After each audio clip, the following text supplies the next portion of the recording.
this vision just kept unfolding of what thoughts represent, how it looks like when you have a hive mind versus a very still mind.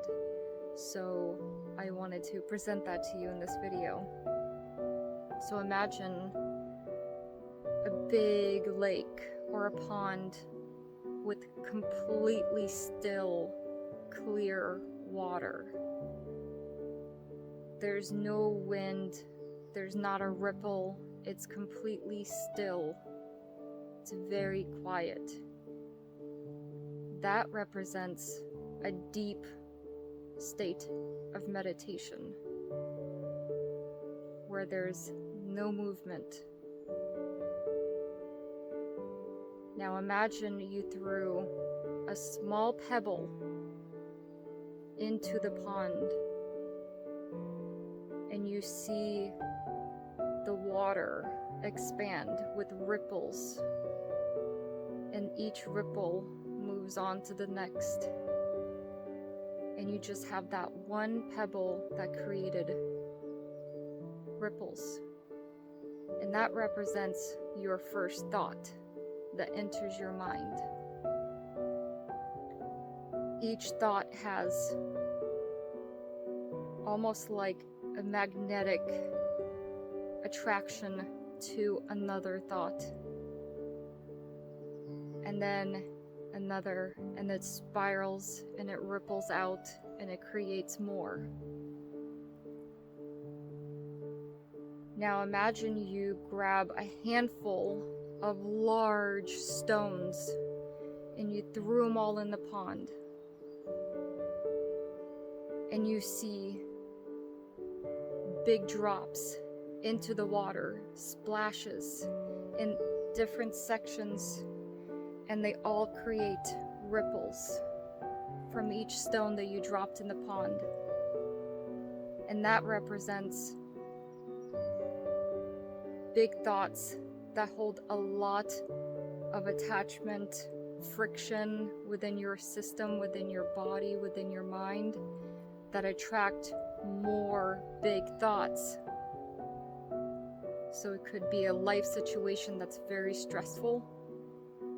When that enters, it creates another big stressful thought that creates your body to respond through anxiety, and then you create another thought. And now you have this whole pond that's filled with large ripples that ripple out to as far as they need to go.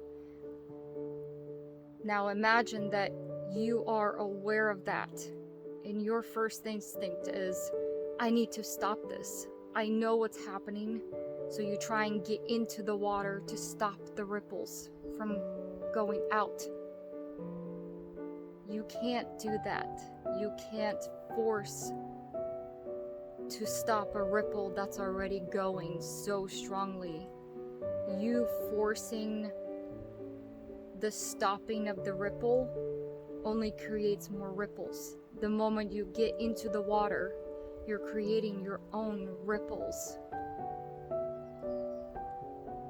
The best thing to do from that state is just observe the ripples, acknowledge that they're there, know that they have an attachment to you somehow. You are responding to it. You know that they're there. But just observe from the outside and try and detach. And know that the less you respond and react, and you just let it unfold, you also know that those ripples will slowly die down, and you don't have to throw any more stones into that very still pond. But when a stone is thrown into that pond, you understand that you have control over how big of a ripple you want it to take on, and the difference that it makes in your life. And that's what came to my mind. So I hope that this helps you out with seeing how this all kind of unfolds. So much love to you.